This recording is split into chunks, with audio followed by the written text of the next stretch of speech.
Welcome to Theory Paranormal, podcast number 9. This is going to be on the subject of I hear things, I see things, I feel things, I experience things via the paranormal.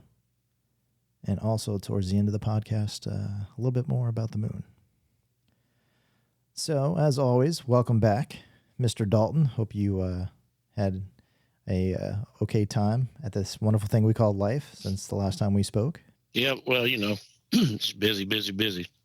The things that make the world go round. So, yep, that's for sure. So, as you heard in the intro, and as we already kind of talked about previously, this podcast is going to focus on experiences that me and you have had. I know for a lot of our listeners that are out there and individuals that have emailed us and hit us up on social media and so forth, a lot of people are interested in finding out, from our perspective, what exactly is an experience like interacting with the paranormal world. Everybody sees things on TV, and they know, for the most part, it's for entertainment value, hence entertainment. But a lot of people have been interested in asking us point blank, hey, what's it really like? How does it work? What's the experiences like? How did you react or feel when and if you saw something, felt something, heard something, saw something happen to another individual in any way, shape, or form? Was it surreal? Did it seem fake? Was it like a dream? How was it?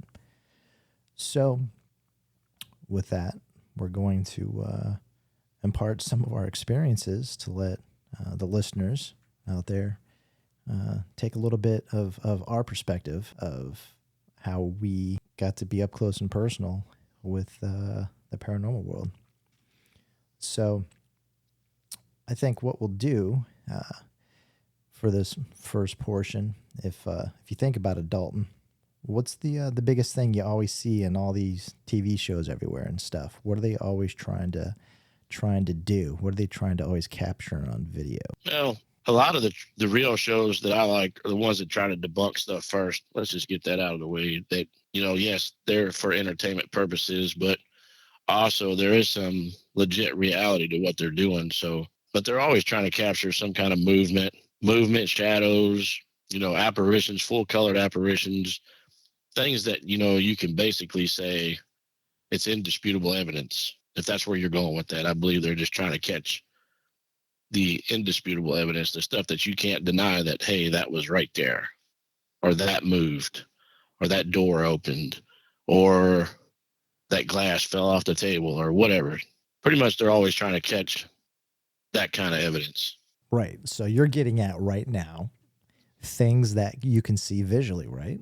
From what you're saying. Pretty much, yeah. You can see visually, whether you can see it, smell it, hear it, or actually feel it.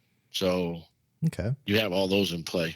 All right. So with that being said, we'll open the door and we'll talk a little bit about things we've seen visually.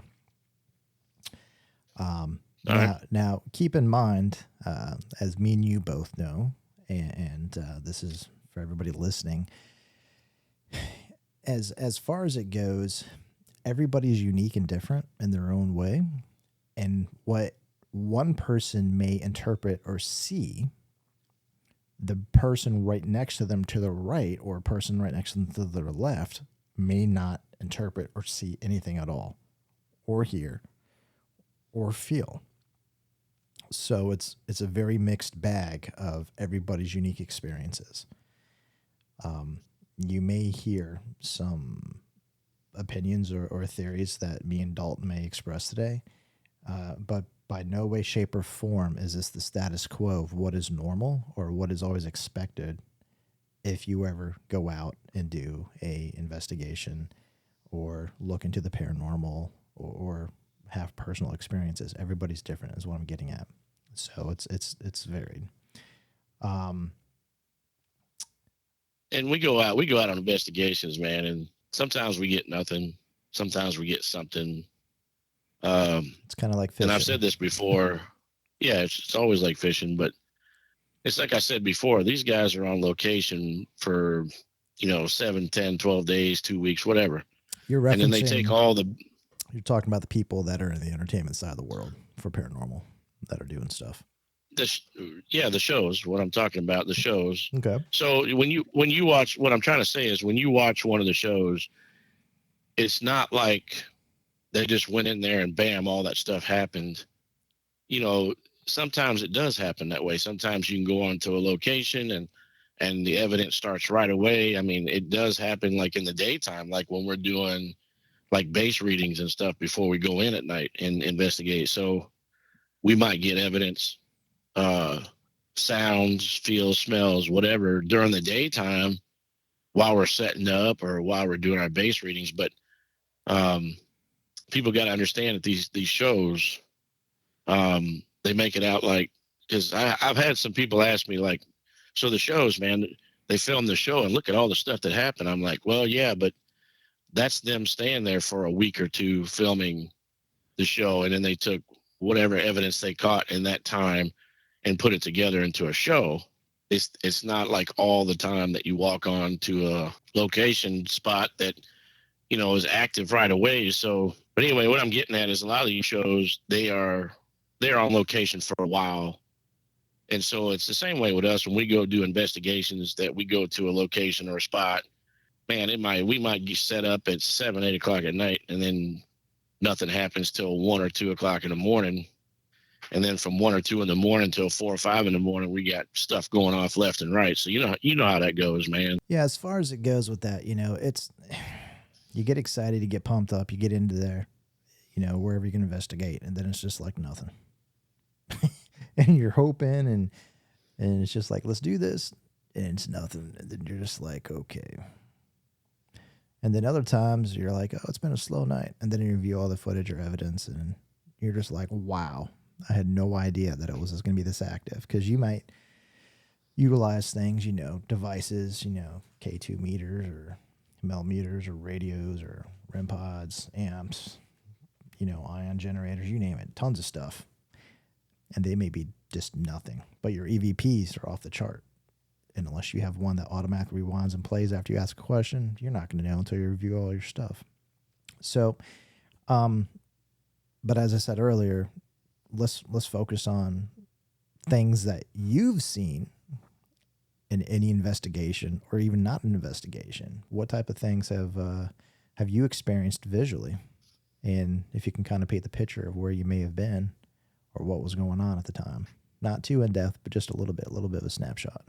Well, there's a bunch of good things. I mean, I don't know what it is about when me and you investigate. We always pull something crazy out of the woodwork. It always comes out and shows itself. It was one time at St. Albans Penitentiary up in Virginia, and we were investigating. I was investigating with certain people, and we were down in, I forget what they keep the killers and it was a woman's area where they kept the women. And so in this other investigator and a female investigator, because she wanted to go down into that area. And so she was walking in front of us, and we were getting some K2 hits and stuff like that, few EVPs, little things. And so we were walking out of that area. And so like this area where this is, they have like a lady nurse or a guard that sits at the end, and it's just like a straight hallway full of doors where all the rooms are. And what they do is like they'll let them out, like so the guards, because a couple of them got to some of the female nurses and actually killed them in that area. They open the doors and they let them wander around inside that room, and then they somehow get them back into their rooms and lock the doors or whatever. But anyway, so we was walking down the hall towards the nurse's station or guard shack, whatever you want to call it. And this chick was walking in front of us, and she had long red hair, and she had said something sarcastic about the women in this area. And lo and behold, man, I just happened to be looking at the back of her head, and you see her hair get pushed in, and then the bottom part of it flipped up, like as if what happened was somebody smacked her in the back of the head. That's what happened. And she was like, "Wow, what the heck? What was that?" And I was like, "I know, I've seen your hair push in, and the tail end of your hair kind of flip up. If you can understand what I'm trying to say there."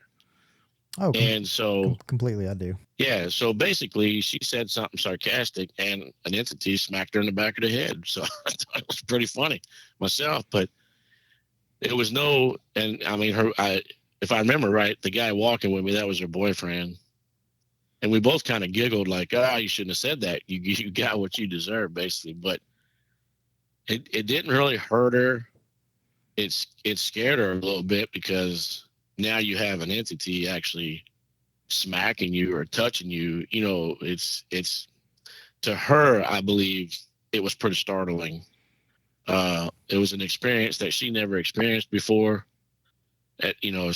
She honestly, we went back up to the top and took her outside. She had to sit outside for a while, get some fresh air, but basically said she's never had that situation happen to her before. So she was really, for the rest of the time we were there investigating, she was pretty nervous, man.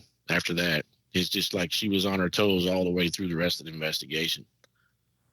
Ain't that interesting? Yeah, I commented on this once before, but I once saw, I was in a car driving at night, and it was all, I guess you could say, kind of a lot of precipitation and kind of cloudy, smoky, late at night and stuff, dewish. And off in the distance, you saw what looked like reddish and blue and orange lights, but you couldn't make it out because everything was all foggy. And I was driving in the car with someone, and we were heading cross country on an interstate out in the middle of nowhere. And last second, out the corner of my eye, walking down the shoulder towards the vehicle, I was in the right lane,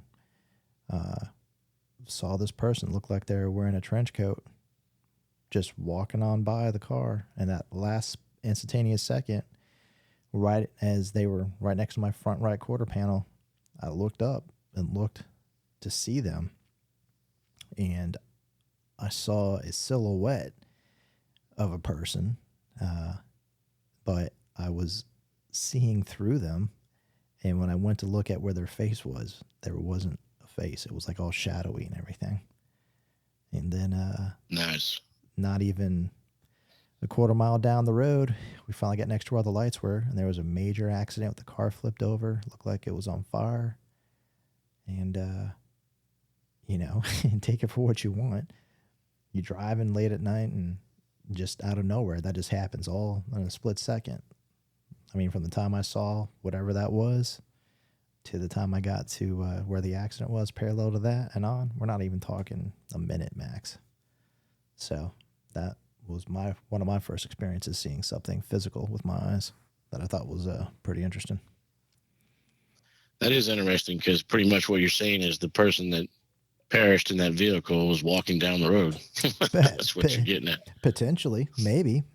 I mean, there's no way, obviously, I can't put a read on it to say, but the fact that just happened to happen, and then, happen upon unfortunately, a disastrous accident that happened. If it was just a person walking by the side of the road, no rhyme or reason, no cars around, and there's nothing around, sure, that would probably be really, really strange. But just to have both of those together, so it's one of those moments. It's kind of like, just makes you say, "Huh." Yeah, it makes you go, and then it's kind of like coincidence. I don't know. Right. It's crazy. Yeah, we had I'll go to St. Albans again, man. St. Albans was pretty active. So we was down in the where they do the electroshock therapy, and wasn't really getting much evidence. We had a REM pod and a K2 sitting in the middle, and there was probably about 4 or 5 of us down there. and we were kind of in a circle. We weren't very far away, but we were kind of like standing in a circle. And and what was cool about it, they had the actual chair that they strapped him down in. I mean, not saying that procedure is cool, but the chair was still there. And with the where they locked the head in and everything to do the electric shock therapy, which was a cruel thing to do back then. And so the person probably was sane, and that probably drove him insane. But anyway, so we were in there, we were trying to communicate, and we were trying to get answers to the questions that were being asked, and nothing was going on. And finally, this one person was like, I'm kind of hungry. And the other person was like, yeah, me too. So we're starting to, like, people are starting to get hungry for some reason. We don't even know why. And so the other one said, well, I bet the food in here was horrible. And all of a sudden, the K2 flickered. And so we're like, okay. And so we started talking about food, and the K2 was going off, the REM pod was going off. And the one guy, not going to mention his name, but he was standing over there, and he's like, I could go for a big steak right now. And like both REM pod and K2 lit up at the same time. Go. So I kind of said, like, well, how about a country fried steak with gravy, some mashed potatoes, corn on the cob, stuff like that. And as soon as I got done talking, we heard this person just go, yes. It was clear as day. It was loud. It wasn't like me saying, it wasn't like, saying that, like saying yes, like right now, yes. But it was like it was like a yes. You know what I'm saying? It was held out too. It was kind of elongated. But so anyway, we heard that with our own ears. This wasn't an EVP or anything. This was something in the room saying, yes, they wanted country fried steak with gravy, mash, and corn on the cob. So we all kind of stood there, was like, did you say that? Nope. Did you say that? Nope. Nobody said it. So clear as day, disembodied voice came out and said, yeah, they want some real food. And then once we caught on to that, and I don't know, within 5 minutes or so, people weren't hungry no more. So that was kind of cool and weird at the same time, that people started getting hungry, and we started talking about food, and whatever entity was in that room wanted real food. That's crazy. Another experience I had is seeing things. Is I've seen quite a few shadows, being in different places from Georgia to Florida, Illinois, some more in the Midwest, some in the Northeast part of the country, even some overseas. But there's been times where I've went into a room and it's just myself. Next thing I see is the room kind of darkened for a second, like a portion of the room where you can see like the light hitting the wall and you're not paying attention. And then you'll see it kind of get dark for a second, like corner of your eye, and then you turn your head and look back, and then it's like bright again, and you're like, wait a minute. And you sit there and look around, the investigator and myself, and I would sit there kind of debunk and be like, okay, was there a blind in the way? Is a fan on? What might have overshadowed the light there for a minute? I don't see anything. And so let's take it with a grain of salt and say, okay. And you just go from there. But sometimes during investigations, I'll see shadows out of not even the corner of my eye, like almost verbatim, like point blank, portion of the room, just for a second, a split second. Sometimes people I've investigated with have seen it also. And when you're sitting in a dimly lit room, there's not much really to cast a shadow. So when it gets darker than what it already is for a particular area for a split second, that's when you're going, okay, what's going on here? Why? What's this about? Yeah, we had that one time where shadow figure was actually waving at us, like somebody down at the end of the hall waving at us. Like Hey, it's like, It is what it what is, is that? right? They're probably talking to their buddies, going, "Look at that human waving to me. I'm going to wave back." Yeah, like what are they doing? I want I always kind of wonder, do like some entities like think we're stupid or something? We're out there talking to ourselves, and they're going, "Should we show ourselves or say something, or should we just let them keep talking to ourselves?" We're probably a form of entertainment for them. They're like, "Oh, the investigators are here. It's Friday night. Let's do this. Yeah, let's do this. Let's do Let's this." see what we can. Let's see what we can do to freak them out or make them laugh. Right. Either one, but All right. yeah, I've seen a full colored apparition. It's kind of weird because Gettysburg, a lot of a lot of people have swore to be walking down the sidewalk in Gettysburg, and I've heard this for many years that you could be walking down the sidewalk and an actual entity will walk by you, but they're so colorful and they look like you're not really paying attention to how. I mean, even when you walk in a crowd of people, you're not really paying attention how you're looking at someone Mm-hmm. when you look at them.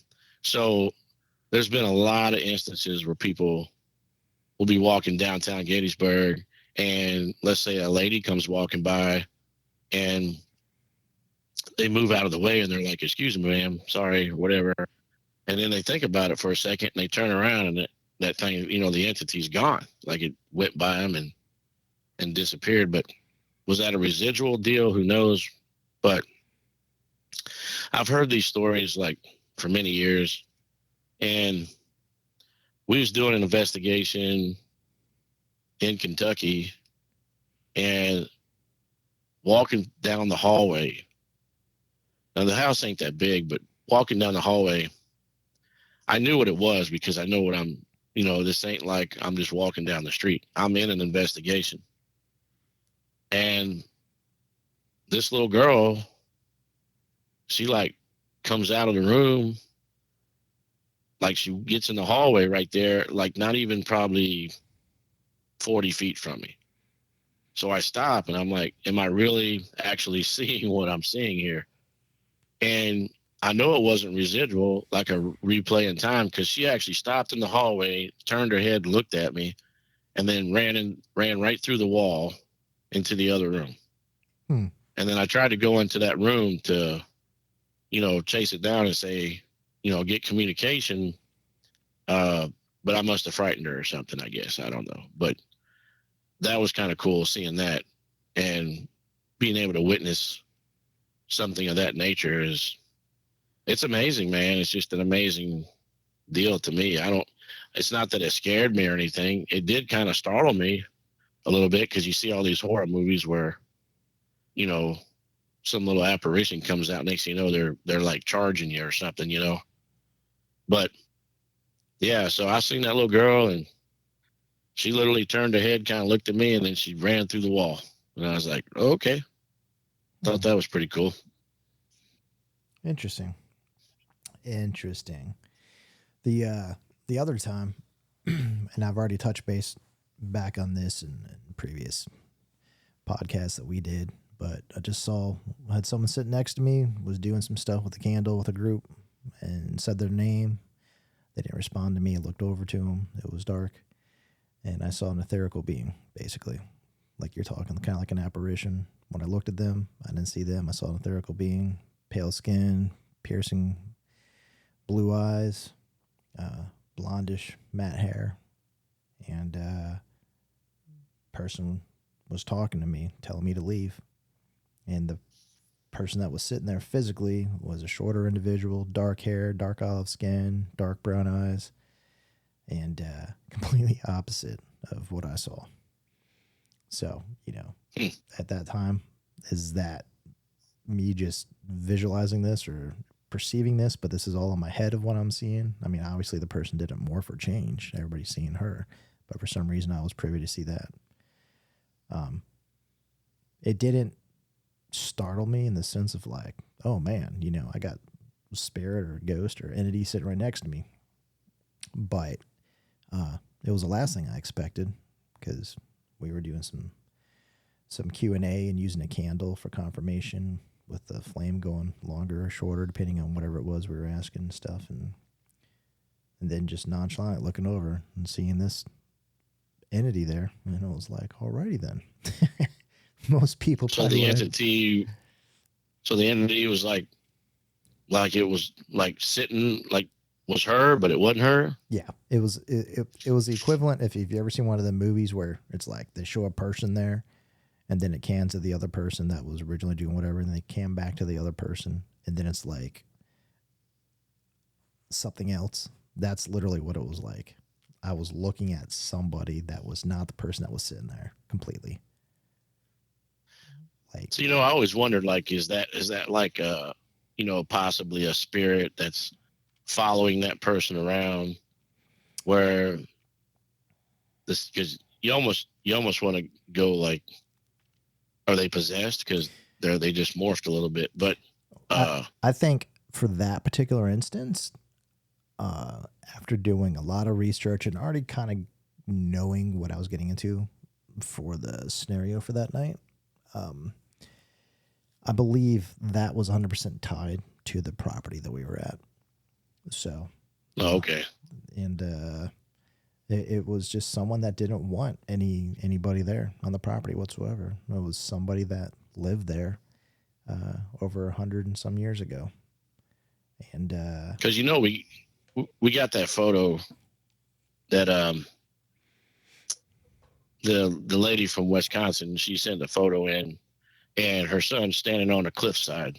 Remember that photo? Oh yeah. And then there was something on the side of his face. You couldn't really tell what it was.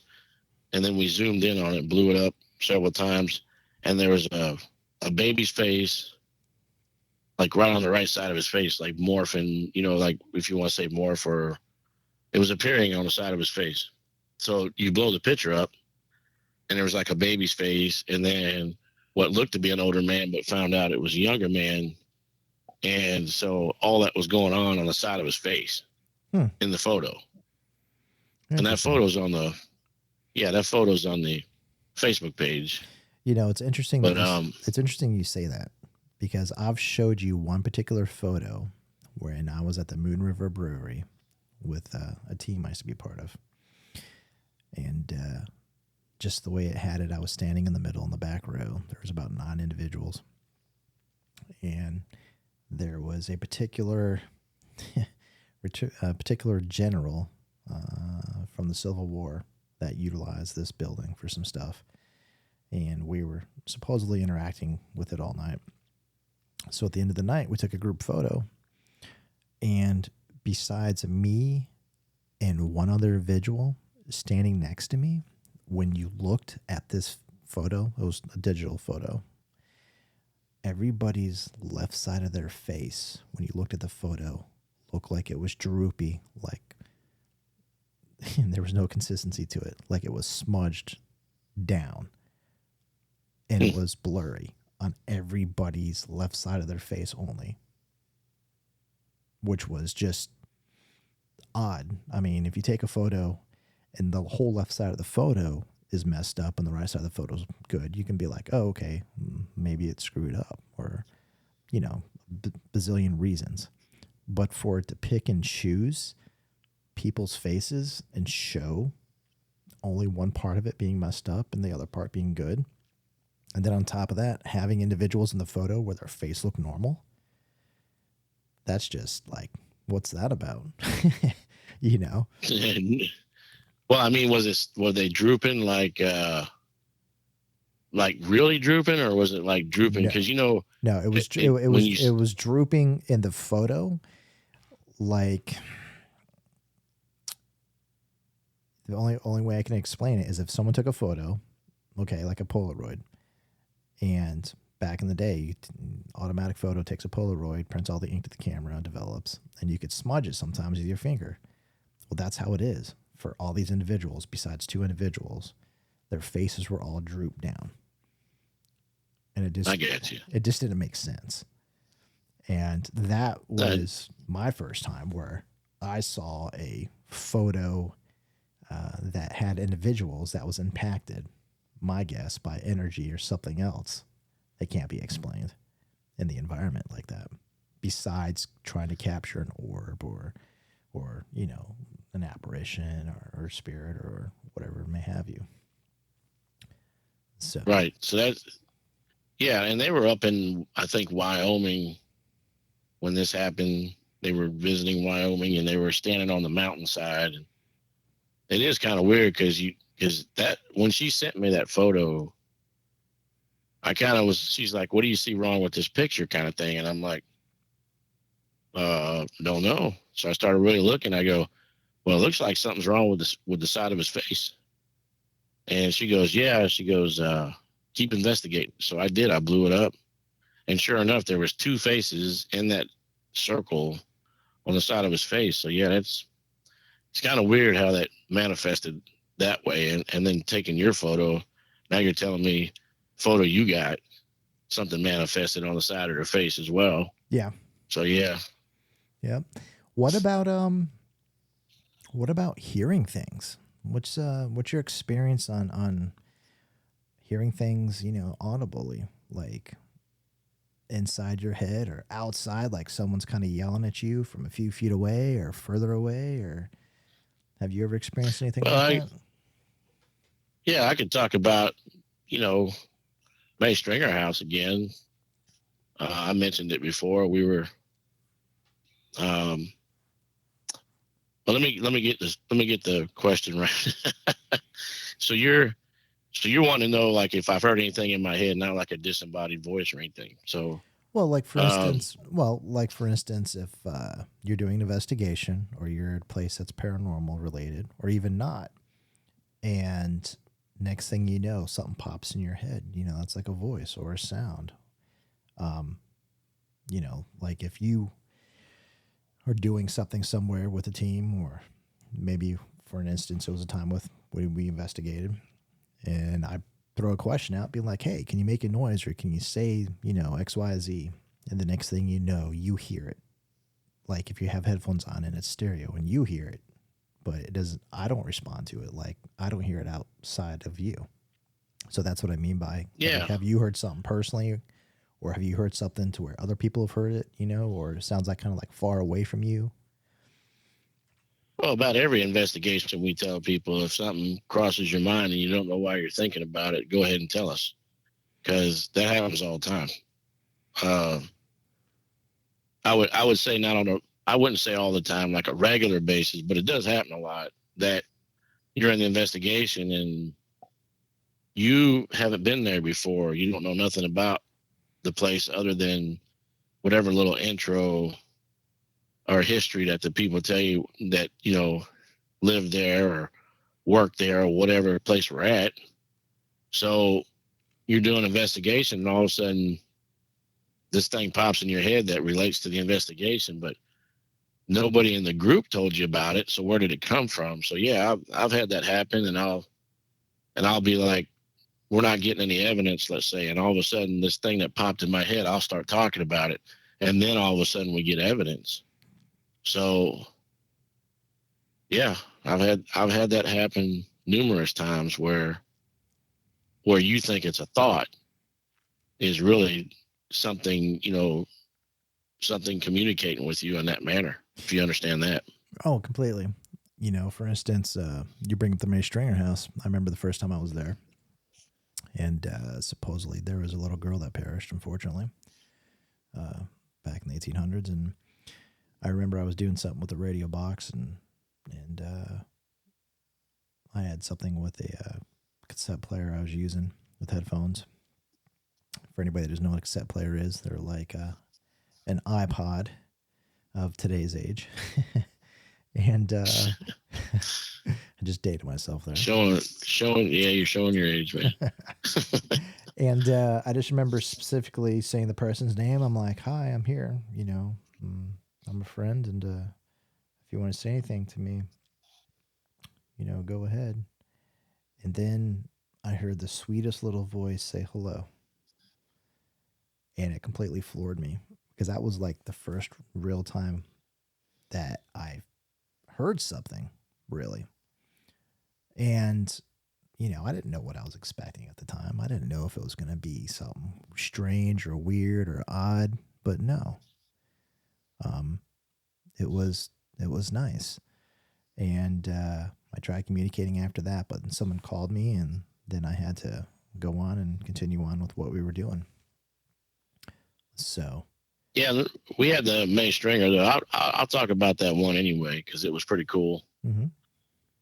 And we were getting communication. We were in the kids' room up there where the cradle is that you're not supposed to touch because the one little girl gets mad if you touch it. Yep. And we started communicating, and I realized we were communicating with the kids, which is the first time we've ever been able to do that.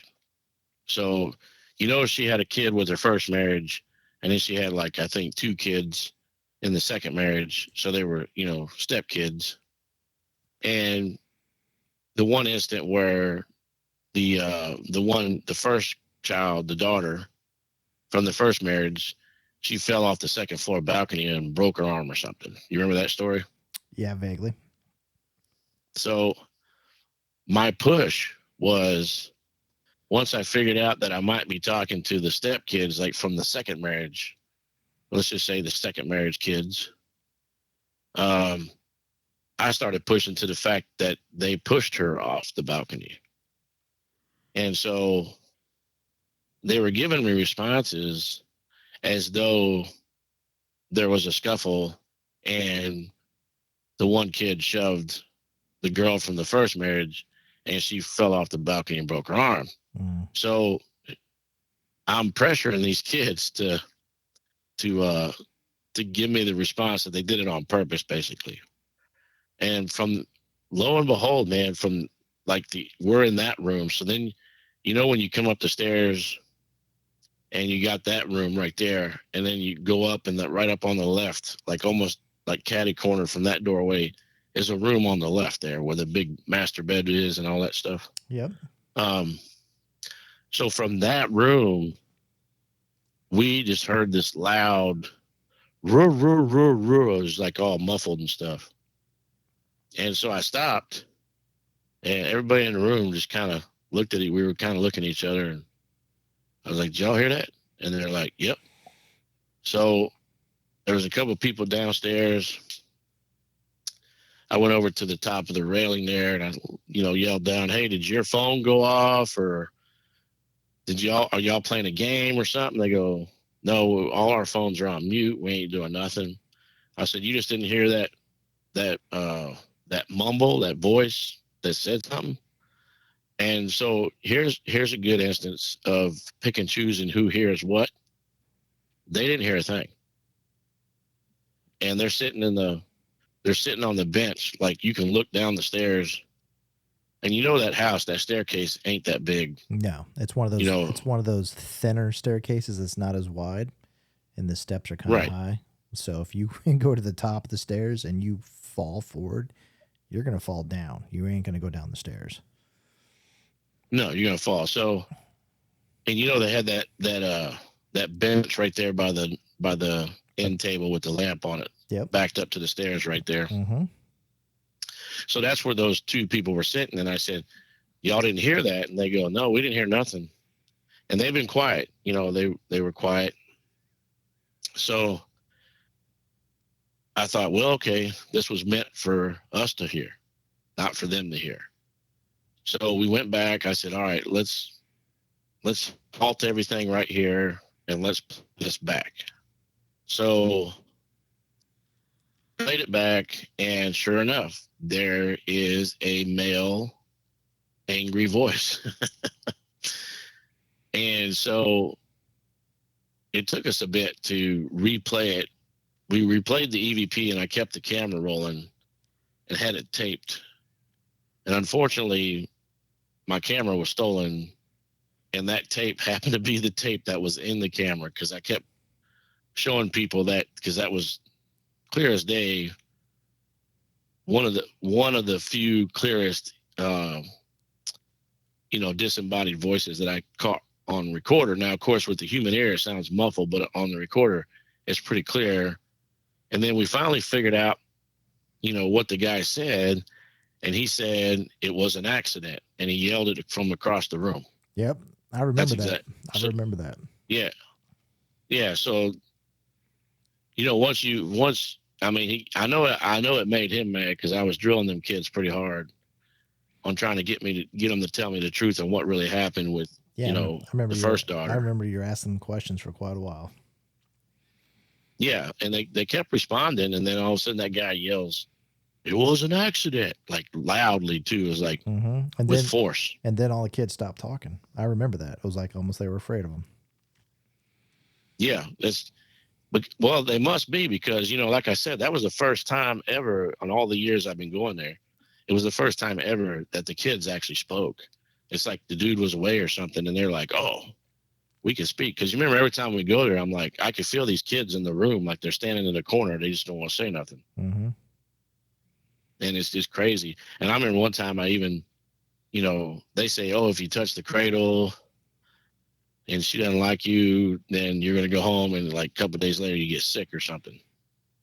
And I remember just touching the cradle on purpose just to be like, "Hey, you gonna talk to me?" Yep, that urban legend. I remember that you had that look in your face too, like a little kid that was just like testing the waters. Like, really, I'm not supposed to cross this line. Yeah.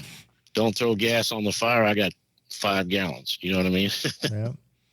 Okay. So But so as far as it goes, as far as hearing stuff, another instance is I was at a place where it was a tuberculosis ward that burnt down and killed a bunch of people, unfortunately, in the early 1900s. And there was another instance where predominantly this ward, this area, this building was nothing but full of children. And so for this particular night, I don't know why.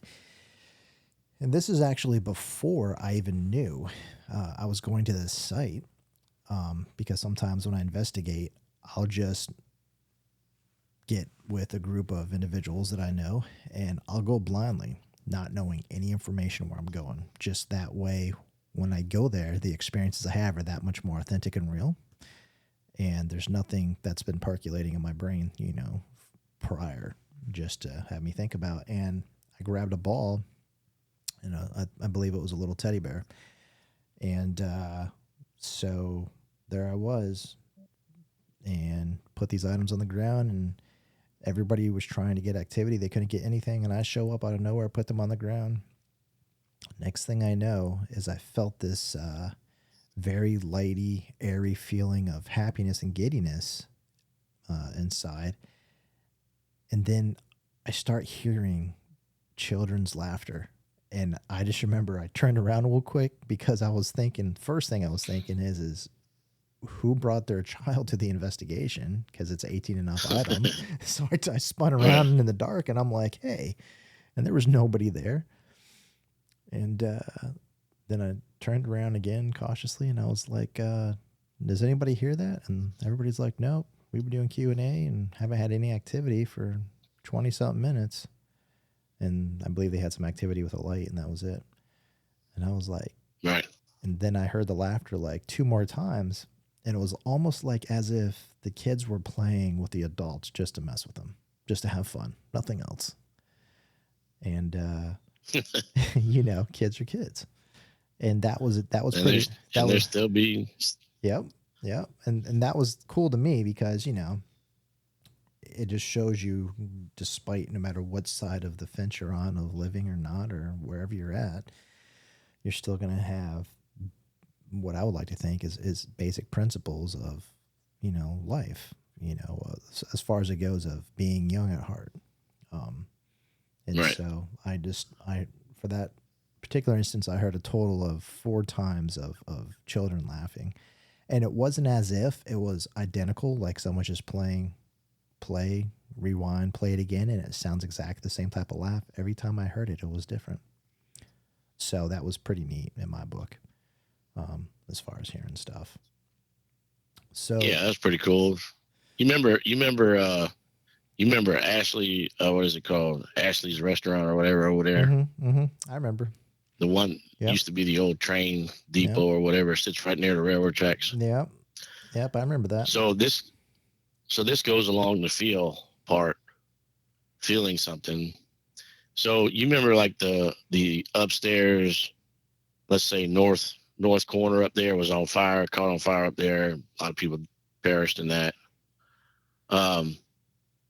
So you remember we were doing the investigation there, and I had the group of people I had, and I told this because every now and then we bring guest investigators with us, basically. Mm-hmm. So it was a mother and daughter, and the daughter was kind of I don't want to say sarcastic, more like sassy, like, oh, this ain't real, blah blah blah.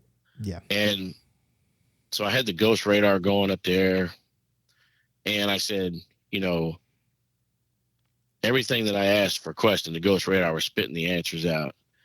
And she just kind of sitting there going, that's just a toy on your phone. I'm like, well, I didn't program this thing. So how is it giving me the answers that I need? And I said, so I just went, hey, do you think this girl is being real ornery? And the thing said, yes. So she kind of looked at it and she goes, what? And she just had this discouraged look. And she goes, well, what happened up here? And I said, well, there was a big fire and some people perished up in this area. And I don't know if she didn't ever say it, but I don't know if they were like she kept going on about how fake the toy was, or this paranormal stuff ain't real, or, just all through the investigation. So when it said yes, she kind of sat back for a moment. And I don't know, because when I go to investigation, I always tell people, do not invite them to touch you or just watch, basically. Don't even think about it, inviting them to do anything with you. You're safer that way. Let us handle that. Yep. And so I think it was the spirits. They didn't like her. They didn't like her attitude. So she goes, well, I wonder, somewhere along the lines of, I wonder how that must have felt, basically. And within a minute or two, you could see, like, she had her arms on the table. We were sitting in that corner booth, Mm-hmm. the big round one. And in a minute or two, her arm, you could see her arm was turning red. Yep. I remember that exactly. And she's like, oh my God, my arm is just burning. And I look over and I see her arm, and it's like deep red. And she's like, what's wrong with my arm? What's wrong with my arm? And she's like, I just have this burning sensation.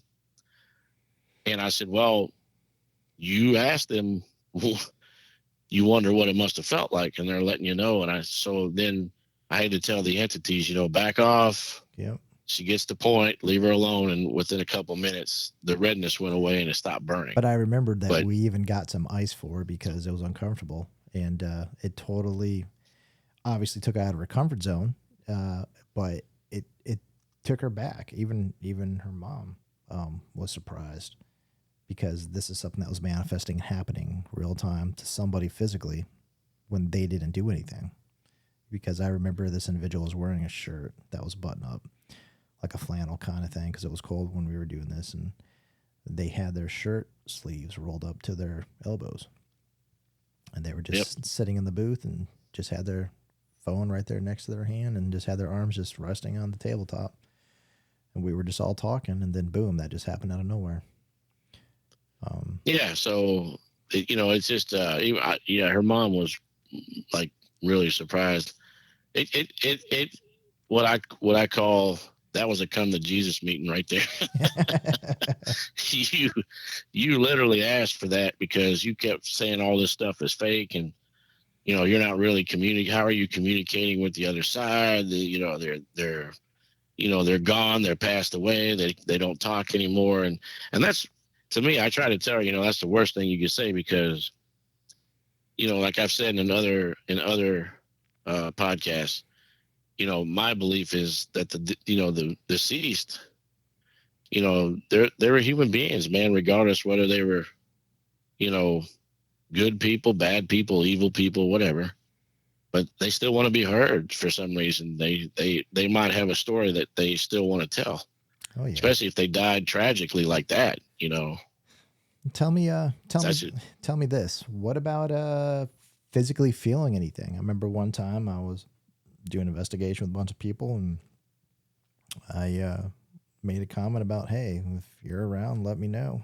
Next thing I know, I felt my leg get grabbed. Like if I got bit in the leg by an ant on my thigh, right above my knee, and so I take my hand and put it over my thigh and push down. That's what I felt, with fingertips going into the sides of my legs, and it was enough to make my eyes get big and say, "Oh, here we go." But It's on now. that was that sobering, sobering moment where it was like, well, no matter what you think, no matter what you do, no matter what you think you can do, you don't control this moment. And at the You end of know, the, at the end of the night, nothing nothing happened bad or negatively or anything. But for that particular instance, it was like, hey, and that was one of the first times I ever experienced being manipulated physically. I remember the first time I was probably, I don't know, 12 years old or so, and coming in that age, you know, because like I said, you know, I've been dealing with this pretty much all my life, and so we happened to there was a pit trail. This was in Illinois, and on the backside of a little town called Chillicothe, Illinois, and there used to be the gravel pits back there, and we'd ride our 3-wheelers and whatever, and so we pulled over in this area that we thought was a grassy field, but it wound up being a, a cemetery. Basically, it was all the grass grew over the headstones. Hmm. Because you know, back in the old days, the headstones weren't that big; they were only like a couple feet off the ground, if that. Yeah, they're about 2.5. Well, I'd say about 2.5 feet high, Yeah, foot and a half yeah, wide. they were Not just not like not big. no, they weren't as big as they are now. So I'm walking through because you know I got to stop and take care of some business in the grass, and so I walk, you know, walking through, and I'm coming back to my 3-wheeler, and I kind of tripped over something, and I was like, "Well, what the heck is that?" So I looked down, and I yelled at my buddy, and I go, "Hey, we're in a freaking graveyard, bro." And he's like, "Really?" And I'm like, "Yeah, this is cool." Bro. And we start looking at the dates. Yeah, it was. So, oh, you mean what I said, bro? Yeah. So anyway, so we're looking at these gravestones, and basically these dates are like mid 1800s, early 1900 graves. Hmm. And so we're standing there and we're talking, you know, we're like, whoa, wow, this is cool. Look at this guy, or look at this lady here. She died in 1856 or whatever. You know, how cool is that? How long, you know, and you start to think how long that graveyard's been there. But anyway, me and my buddy were standing there, and at the same time, we both jumped. Like we just like jumped up in the air and was like, what was that? And I look at him and he's looking at me, and I go, did something just grab your leg? And he goes, yeah. And I said, back to the 3-wheelers, homie. Let's go. That's all it took. And I swear that's all it took. Now that, you know, being a kid scared the crap out of us, because literally like something, like if you took your hand and just wrapped it around, you know, below your calf and above your foot, like right in that ankle area. Oh yeah. And it was a tight grip. So it wasn't like you bumped something or you rubbed against something. Like, no, literally something grabbed my leg and his leg at the same time.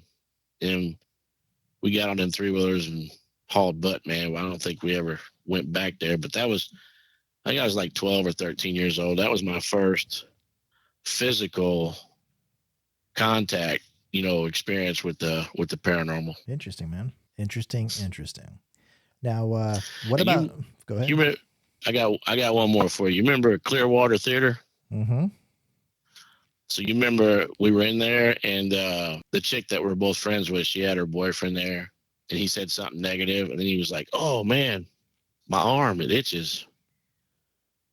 You remember that? And then you pull up his sleeve, and he got scratched. Oh yeah, yeah. That was right towards the end of the There's, night.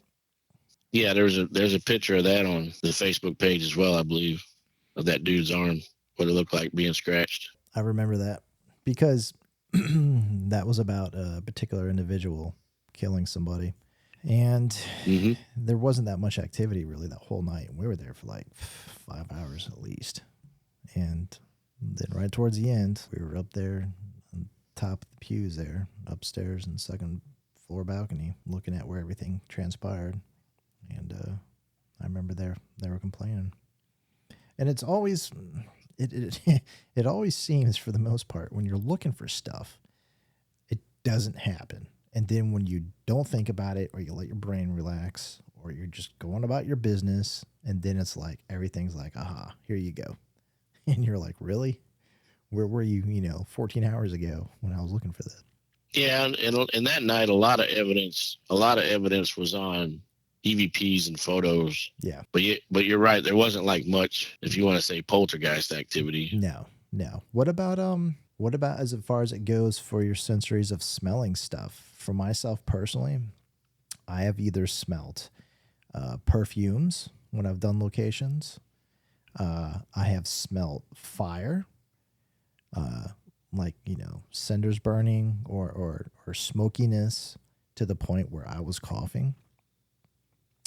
And the group I was with coughing too, which I spoke about in a previous podcast for that experience. Casadega.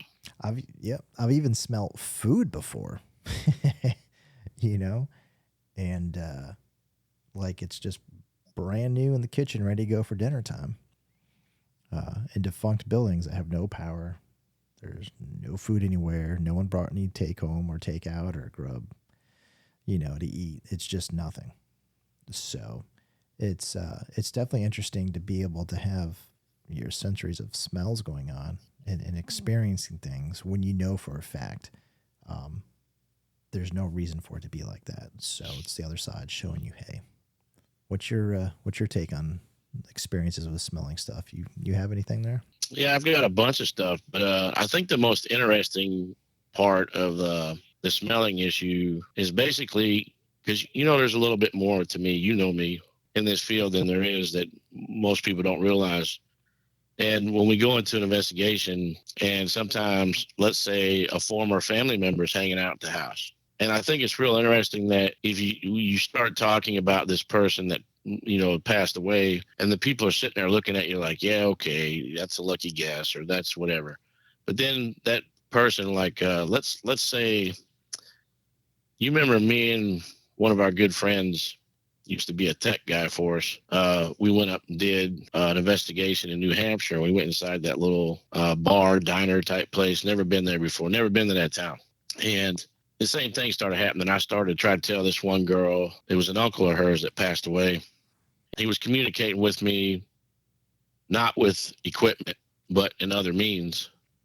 And so I was trying to talk to her, and she was pretty much believing what I was saying, but the people next to her friends, were looking at me like, was this guy on your Facebook page or MySpace or whatever we had back then? And basically, she was like, no. So this guy, all of a sudden, I'm like, okay, it's very irritating to me because I'm not a smoker. And she just kind of turned around and looked at me. And I said, but I get this really strong cigar odor with the background of straight scotch.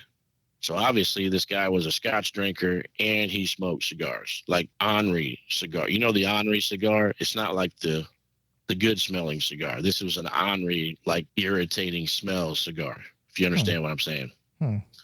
So it's interesting to me that yeah, I can walk through an area, and if we're dealing with a female presence, usually they'll give off a perfume smell or something because they're just being nice or they like you, or you know what I'm saying. Compared to, like, we have been in places where we've actually smelled sulfur before. Oh yeah. But I could kind of tie that into maybe the same thing here. But when I'm like personally chosen to communicate to somebody, And then everybody's like, yeah, whatever. And then I go, yeah, well, this person drinks this or smokes that or they wore this type of cologne. Then it clicks like, oh my God, how does he know that? If the person ain't communicating. So I've had hundreds of smells, thousands probably of different smells and stuff. But the one that, like I said, the one that's most interesting to me is when they actually personally give me a smell that connects them, you know what I'm saying, to that smell. So it's not like a fire, but I mean, I guess you could say it's personal when they passed away in a fire. But you know what I'm trying to get at though? This is their personal, like everyday life. They would drink scotch and smoke cigars, and this guy gave me this smell so I could communicate to his niece, basically, and then she believed the fact that he was there. Yep. So I thought that was pretty cool too. Yeah, it is pretty neat. Definitely pretty neat. So, you wanted to talk a little bit about the moon real quick, just to wrap it up for this podcast. We can, or we can if you want. I mean, what was your thoughts? Well, of course, I was just talking about the full moon because we did have a full moon this weekend. So a lot of things, people always say like weird stuff happens when there's a full moon, and pretty much with scientific studies and stuff that they've pretty much found out that there's not really strong enough evidence to tie the full moon to odd behaviors in any way. There's no real scientific proof that the full moon encourages weird behaviors. Now, when you talk about something like that, is like when you go into an investigation and somebody tells you about it before you get there, and that's in your head, like you were talking about, and so you go in clear-minded, so that doesn't interfere with your investigation, because now you're going to think about the stuff you were told. So is the weird behaviors just because that's been the folklore of the full moon, that weird thing happens, so people automatically just get weird? Yeah. When things happen, you always got to question the circumstances. Why is somebody that that's always been a certain way responding or acting a different way, And a lot of times it's always the go-to, oh, it's a full moon, so that's why, because in society throughout history, people attribute the full moon to, weird behavior or somebody acting out of sorts.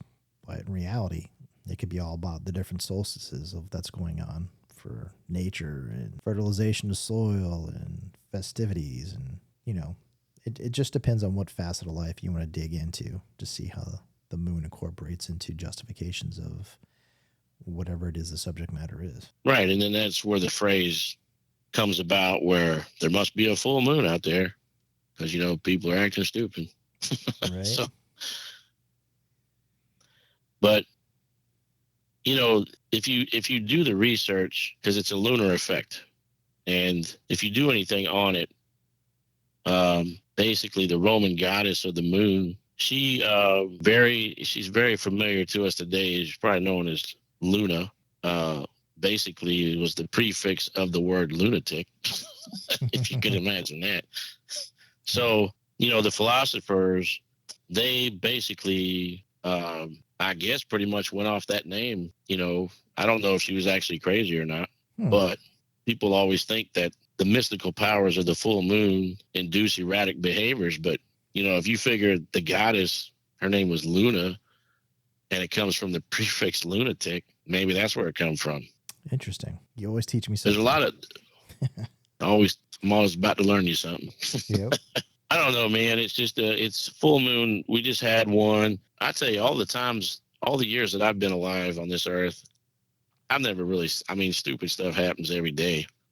So if something happens out of the ordinary, maybe once, now you're going to use the term once in a blue moon. I don't know. I don't see a lot of crazy stuff happening during full moons. It just happens to be a full moon and some crazy stuff happen, just like it happens on a quarter or a half moon. You know what I mean? So true. But I get what you're saying though. Historically speaking, within society, full moons have always been attributed to XYZ. So that was always a easy justification. or talking point as things Well, it was. go forward with technology, and in today's age, things aren't as easily talked away. Well, and like anything, man, you got the media, the widespread of the actual folklore about the full moon, and then every movie plays off the full moon, so it kind of gets into people's heads, I guess, that crazy things happen on a full moon more so during a full moon than they do outside the full moon, I guess. I don't know why a lot of movies, like horror movies and stuff, they portray like stabbings and shootings and different psychotic behaviors during a full moon. And I guess that's probably another reason why people think that too. Yep. Sometimes it's easier just to blame it on something else versus really diagnosing or looking at it for what it is. But that's just Well, I would like to do some more research on like the mysteries of it. What does the full moon actually, does it adjust the ley lines? Because obviously, I mean, what's your thoughts on that? I think the ley lines are embedded in the earth itself by the mineral deposits all over the place.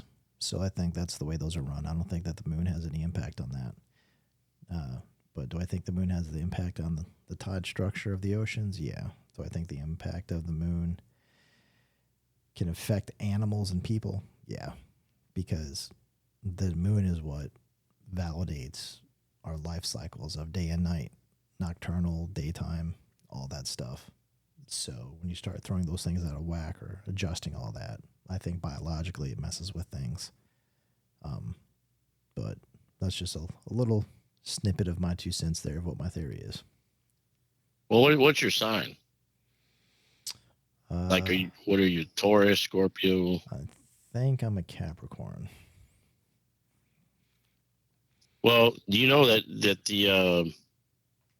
it intensifies emotions, magnifies actually emotions and the feelings of people according to their sign, I guess. Like, for instance, the sign of Aries, for example, is ambitious, outgoing, and personable. The positive side of an Aries during a full moon is the greater desire to be social and to share their opinions with others. However, Aries is also very headstrong and is ruled by Mars, which is a planet of war. So if you go to, like, say, a Scorpio is already an intense sign. So things that can get even more heated for this sign under a full moon. Scorpio is the darkest sign of the zodiac, meaning that it takes all of its water and energy that it shares with Cancer and Pisces and takes it to the deeper, darker place. So I guess what they're saying is, depending, that's what we could talk about in a future podcast, is how does the full moon affect your sign? Like, whatever sign you are, obviously, like, one is ambitious and now all of a sudden this one is darker. You know what I'm saying there? It's like, how does the full moon affect you? I guess according to your birth date. Hmm. See, I don't know about any of this. This is outside my wheelhouse. So I defer to you, the resident theory paranormal expert in all matters related to anything of the full moon, the quarter moon, the half equinox moon, any moon phasing it it's in. I'll leave that to you. Well, it's fascinating to me that the only thing that people think about when they think about a full moon, first of all, is werewolves. Second of all, would be erratic behavior, basically, getting weird and crazy and doing stupid things. But no, when have you ever heard anybody say, "Wow, the full moon just affects my zodiac"? I don't know. It, it I did know one particular person at one point in time in my life. Every single time it was a full moon, they would just completely act out of character, not in a good way. Uh, Usually in a way that involved somebody getting bailed out. yeah. That's all I'll say. And I just don't know. I couldn't put rhyme to reason.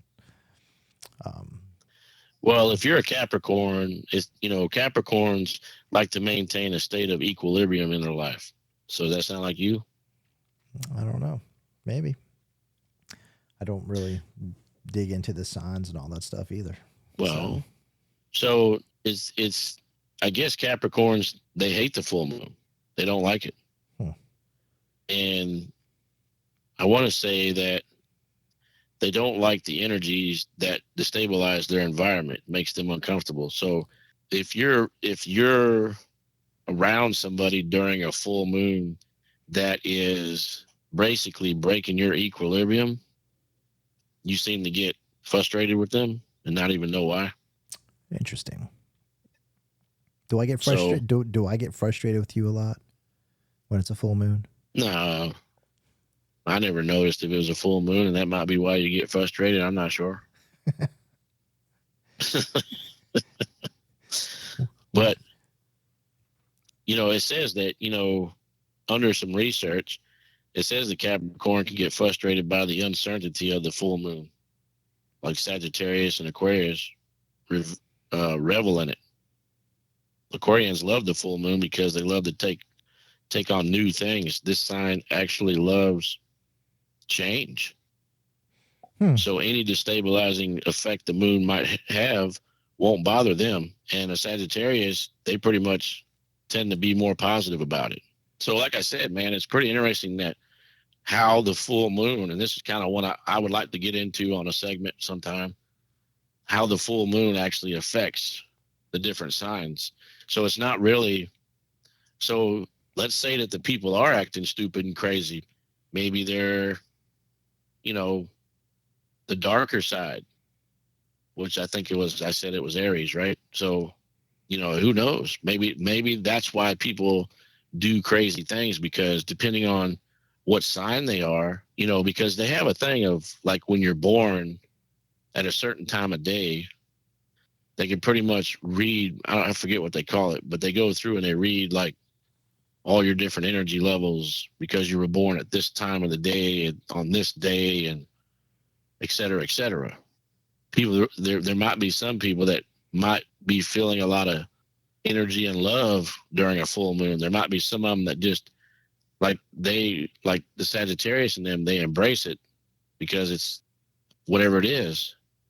This is like something I've been researching for the last year or so when I can, but it's very interesting that your actual zodiac sign plays a part in the full moon. Interesting stuff. Sounds like it. Welp, Mr. Dalton, that looks like all the time we have for today. Yep, time flies when you're having fun.